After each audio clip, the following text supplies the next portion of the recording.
Hello everyone. A few days ago I made a video on OSPF routing. That's a dynamic type of routing.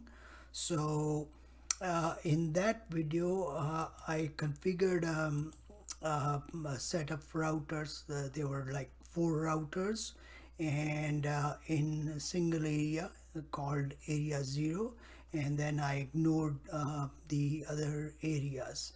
Now the problem is when routing happens, these routers share and build and exchange their routing tables. So in simply speaking, there can be a problem with somebody using a malicious router somewhere in the local network and poisoning the routing table or something like man in the middle, some kind of spoofing or some kind of routing injection. So that means this routing table communication has to be secured in some format. So now that's the reason why we have to secure the communication between these routers. Now how do we secure this?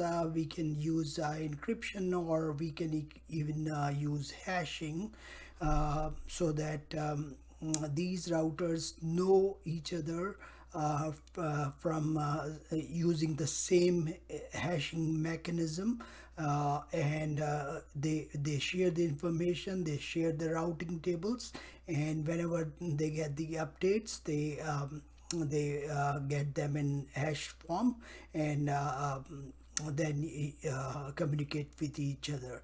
So in this format we're using md5. Md5, that's hashing protocol, md5 hashing protocol for these routers to communicate their routing tables. So now like before, to save some time, I've already configured these 3 routers, and I will configure this router for communicating with all those routers. Now this router is TMK router, and let's get into it, and let's first try doing a ping again to from TMK server to Vancouver PC. Okay, so let's do a ping, and like before, we're getting destination host unreachable. We did configure the routing by OSPF before, and it was working fine, but now that all these routers have hashing enabled on these on their communication, only router that's not is this TMK router. So we'll just go ahead and configure the hashing, and things should be better after that. So let's get into the router. Let's first go into the interfaces. We know that there are 3 interfaces.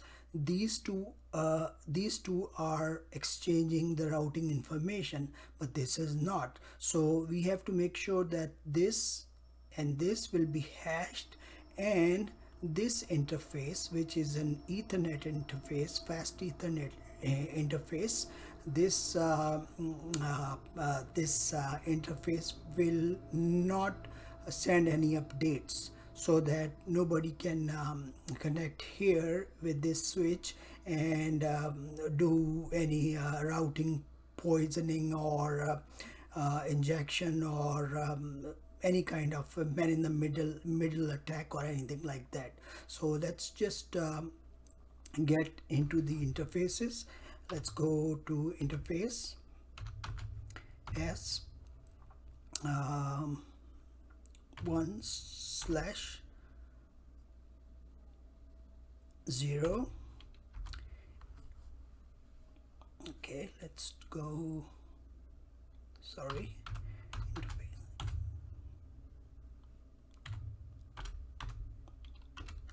Okay, so we're in the interface. So first thing we do here is we tell,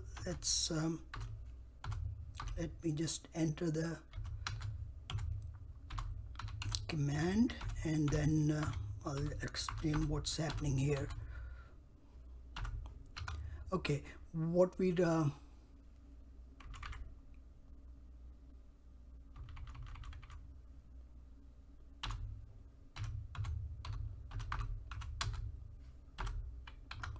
so what we're doing here is on that interface, all the interfaces that are exchanging the routing information, we have to enable authentication on them. And the form of authentication, first of all, the protocol is OSPF, as we know that we configured before, and then we're saying the authentication, it will be authenticated, the exchange of routing information will be authenticated, and we'll use md5 message, it's also called message digest. So we just enter that information, and then IP OSPF.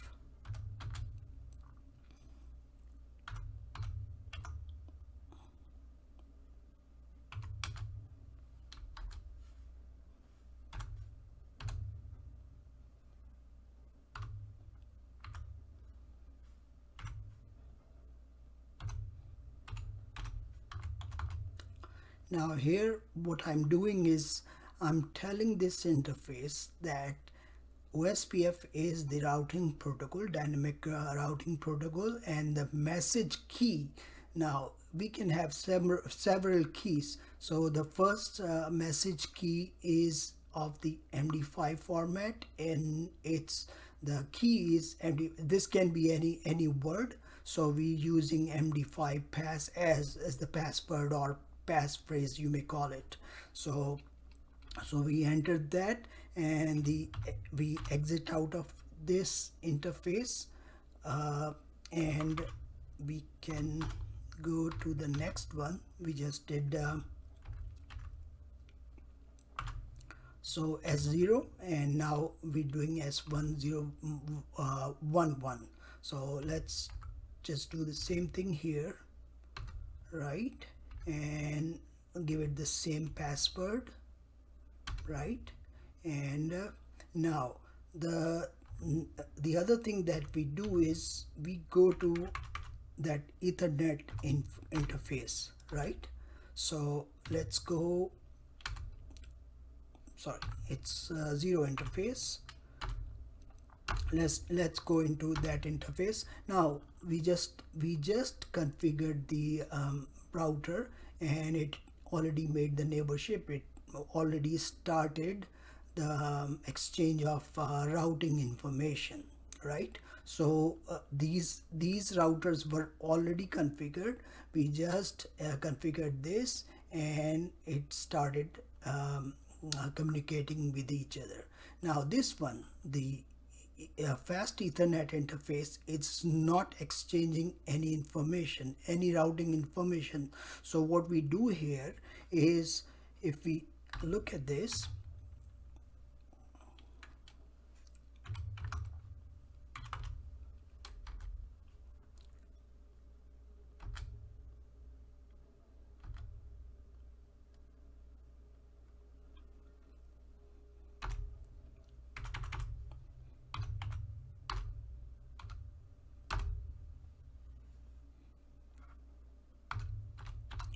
we go to the router interface, router OSPF 1 that we dealt with before. Now here we just saying that this interface F0/0 interface will be a passive one. That means there will not be any routing information sent this way, because there is no router here. It just doesn't need to communicate with the router because there's a switch, and because the routing information won't be sent here, that means it will be a secure interface, right, because it's not sending any information there. So we just saying that passive interface, passive it's not active. That interface is passive, and the interface name is F0/0.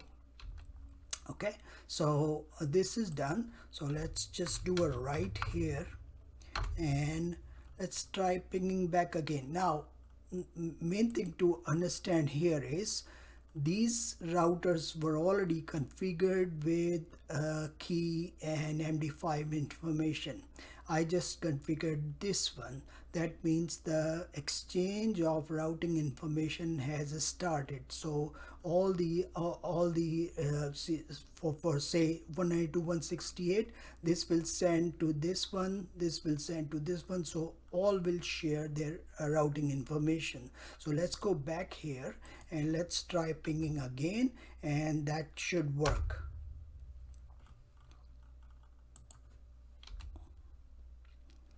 It's taking its time for ARP information. So now it's pinging just fine, right? Let's just try it again, and ARP has been resolved, and we can ping from this network to this network or all around. So let's try one more thing like we did last time. This is a web browser, so this one is a web server. Let's just do 10.1.1.10, right? And this is working just fine, right? So everything looks okay. The video was on securing the information. Now we know that whatever information is being shared here is secure with md5 hashing format, and which is relatively a better key information, which is very hard to break into. So thank you so much, and if you like my videos, please subscribe, please like, or click on the bell icon so that you can get my videos as soon as possible. Thank you so much. See you again.